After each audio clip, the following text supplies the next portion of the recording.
ఆయిషా మీరాకి సంబంధించి ఆధారాలు లేవని ఈరోజు కేసు క్లోజ్ అయింది. అయితే ఈ అంశం ఈరోజు కేవలం తెలుగు రాష్ట్రాలే కాకుండా దేశం అంతా కూడా చర్చిస్తుంది. ఈరోజు మనం విశాఖలోని ఇండస్ట్రియల్ ఎస్టేట్లో ఉన్నాం. ఇక్కడ వాకర్స్, అందులో రకరకాల ప్రొఫెషన్లో ఉన్నారు, అడ్వకేట్లు ఉన్నారు, ఇతర ప్రొఫెషన్లో ఉన్నారు.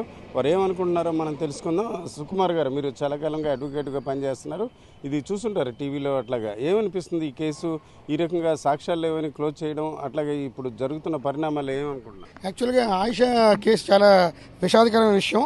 ఇది తెలుగు రాష్ట్రాలంతా ఊపేసింది. యాక్చువల్గా మనం చెప్పాలంటే కనుక ఇది పరిశోధన సంస్థలకు వైఫల్యమే. ఎందుకంటే సిబిఐ లాంటి అత్యున్నతమైన పరిశోధన సంస్థ కూడా ఈ చేతులు ఎత్తిసిందంటే మరి సాధారణ మానవుడికి మన న్యాయ సంస్థల్లో ఎలాగ న్యాయం జరుగుతున్న విషయాన్ని మనం పరిగణించాలి. అలాగే ఇది 19 ఏళ్ల నాటి కాలం సాగం ఒక అమాయకుడికి శిక్ష పడింది. తిరిగి మళ్ళీ సిబిఐ వారు ఈ కేసును మళ్ళీ ప్రారంభించి మళ్ళీ దానికి కూడా ఫైల్ క్లోజ్ చేసి ఈవేళ వారి కుటుంబానికి హస్తికి అప్పచెప్పి వాళ్ళకి ఒక ఖననం చేయమని చెప్తుంటే అది ఎంతవరకు సమంజసమని నేను అడుగుతా ఉన్నా. అలాగే కాకుండా ఈవేళ ఇంత పైశాచిక చర్యలు జరుగుతుంటే మరి సాధారణంగా మనం నిత్య జీవితంలో తిరిగేటువంటి అమ్మాయిలకి వారి యొక్క మాన ప్రాణాలకు రక్షణ ఎక్కడ ఉందని నేను అడుగుతున్నానండి. అలాగే ఈ సంస్థలు ఈ నిర్వీర్యం అయిపోయాయి. ఇటువంటి సంస్థలు సిబిఐ లాంటి సిట్ లాంటి సంస్థలు కూడా ఈ కేసులు పరిశోధించకుండా ఉంటే దోషులు అలాగ స్వేచ్ఛగా ఈ సమాజంలో తిరుగుతుంటే మామూలు మనుషులకి అసలు స్వేచ్ఛ లేదండి. ఎటువంటి అమానుష చర్యలకి నేను తీవ్రంగా ఖండిస్తున్నాను.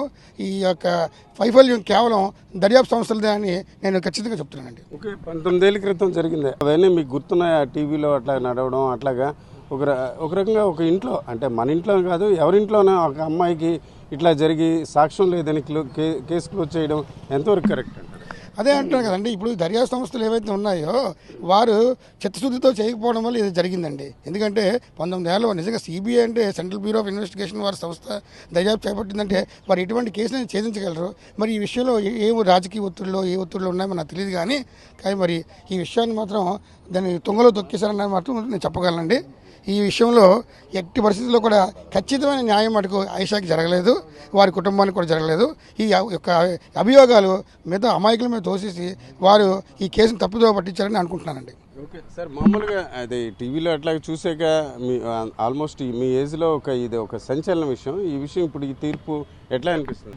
ఇది బాధాకర విషయం అండి. ఎందుకంటే ఒక ఇంట్లో ఒక ఆడపిల్ల ఆ టైంలో అంటే మన కన్నకు మన పిల్లలకి అదే జరిగితే మరి రేపు పొద్దున్న మన పరిస్థితి ఏంటి? రేపు పొద్దున్న అంత ఉన్నతమైన స్థానంలో ఉండే పిల్లకి అలా జరిగితే మామూలు సాధారణ పిల్లలకి ఇంకేం జరుగుతుంది?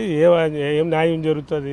ఇది సిబిఐలు కానీ మన మేనేజ్మెంట్ వారు కూడా కొద్దిగా బాగా ఆలోచించి దీన్ని తీర్పు ఇవ్వాల్సి ఉంటుంది. తీర్పు అంటే ఫైనల్ సుప్రీంకోర్టు, సిబిఐ, దీనికి మించి భారతదేశంలో న్యాయ వ్యవస్థ కాదు, ఇన్వెస్టిగేషన్ ఇది ఉండదు. వాళ్ళే చేతులు ఎత్తేయడం ఎట్లా అనిపిస్తుంది? ఇది పార్లమెంట్లో పెట్టి దాన్ని దీని మీద తీసుకొస్తే బాగుంటుందని నా ఉద్దేశం అండి. అడ్వకేట్ సుకుమార్తో పాటు ఇతరులు కూడా ఏదైతే ఒక తీర్పు ఈ విషయంపై ఎలాంటి అభిప్రాయం ఉన్నప్పుడు కూడా ఒక అమాయకురాలు హత్య జరిగింది. అలాగే ఈరోజు భారతదేశంలో అత్యున్నతమైన సిబిఐ లాంటి దర్యాప్తు సంస్థ కూడా ఆధారాలు లేవని ఈ కేసు క్లోజ్ చేయడం చాలా దారుణం. ఇది ఒక రకంగా నిందితులకు మరింత కొంత బలం ఇచ్చే అంశంగా కూడా విశాఖవాసులు చెప్తున్నారు. కెమెరా పర్సన్ తిరుపతితో రామచంద్ర, RTV, విశాఖపట్నం. చరిత్ర సృష్టించినోడు ఇప్పుడు ఆ చరిత్రని తిరగరాయబోతున్నాడు. అబద్ధాల గోడల్ని బద్దలు కొట్టి నిజాలను రాగా మీ ముందుంచబోతున్నాడు.